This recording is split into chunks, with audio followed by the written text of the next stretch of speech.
Hello, dear speakers, dear participants. A very good day to you, to everyone from The Hague.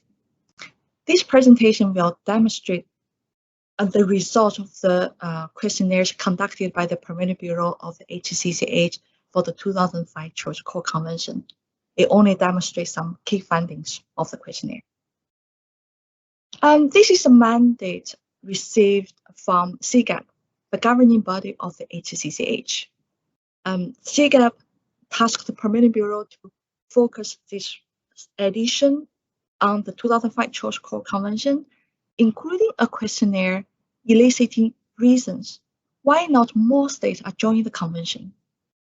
The Permanent Bureau prepared two sets of questionnaires, one for contracting parties and the other for non-contracting parties. In the questionnaires, we have prepared general questions for both contracting and non-contracting parties, as well as specific questions to each of the category.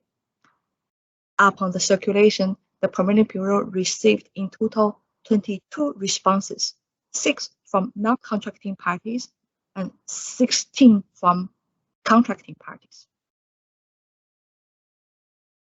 Now about the responses to general questions. This slide shows the transparency of judicial administration as a whole. So, as shown in the responses, 95% of the responses show that their courts make public the identity of the acting judges in international cases. And 82% of the responses state that it is possible for the parties to challenge the designation of a judge. Half of the responses show that their states have rules on mitigation of conflict of interest in cases involving foreign parties and their state.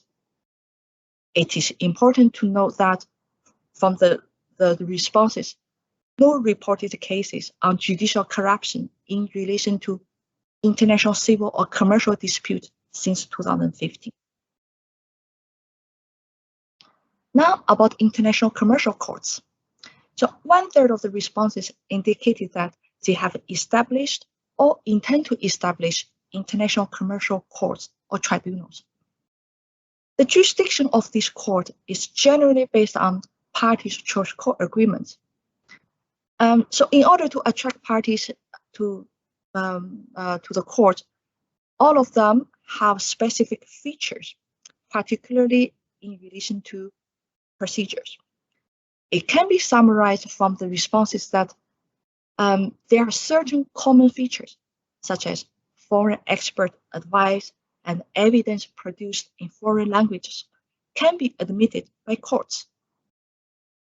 These courts have also other features, such as a few respondents indicated that their courts or tribunals allow the appointment of international judges, representation by foreign lawyers, and or are equipped with advisory council with foreign experts.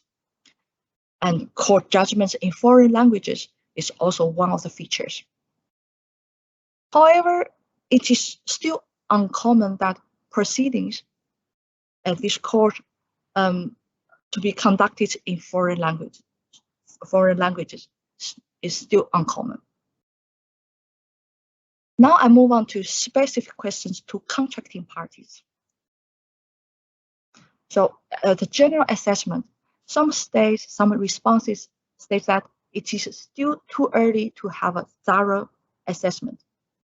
And also showing from the responses, in the past 5 years, there have not been many civil or commercial cases involving foreign parties to which a state is also a party.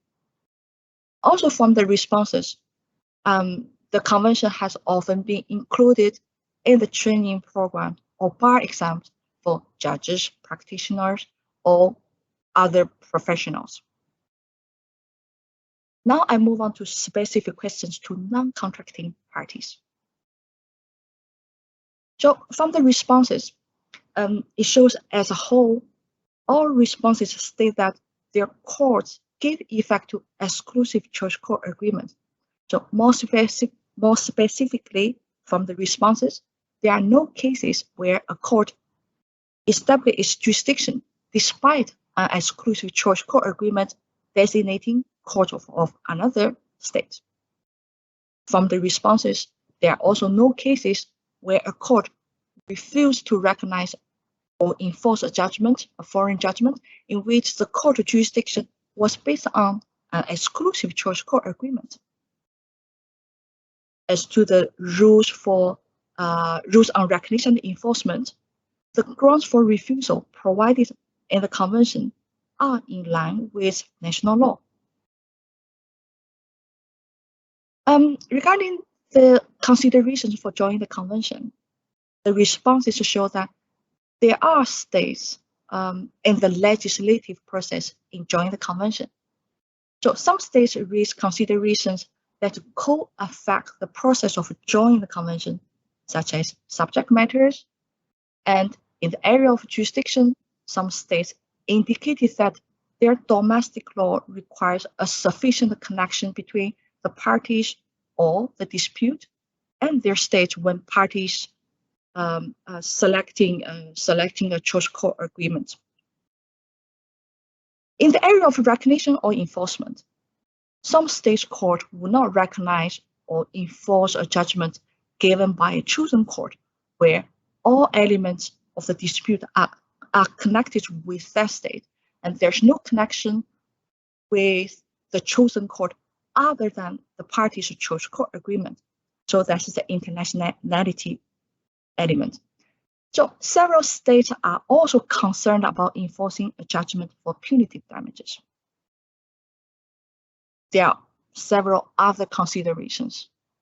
For example, even if the choice court agreement is concluded between two private parties, some states will be concerned about declining jurisdiction in cases where it considers the court chosen to be unsuitable, or will refuse to recognize or enforce a judgment given by a chosen court that it considers to be unsuitable.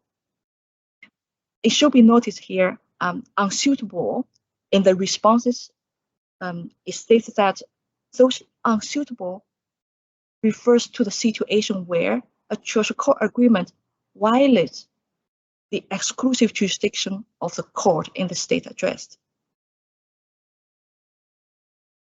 Now regarding to suggested future work.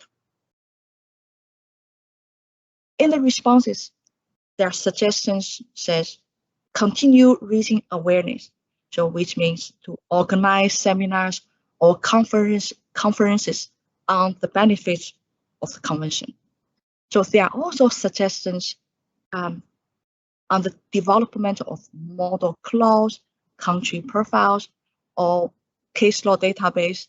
There are also suggestions for conducting research or studies, in particular with certain subject matters.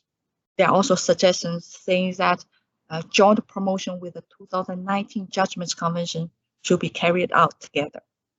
So this is the end of my presentation. Thank you for listening. Now I give the floor to my colleague, Dr. João Ribeiro Bidawi, who oversees the transnational litigation team at the Permanent Bureau, including the practical operation of the 2005 Choice Court Convention. He will moderate the first panel. João, the floor is yours. Thank you.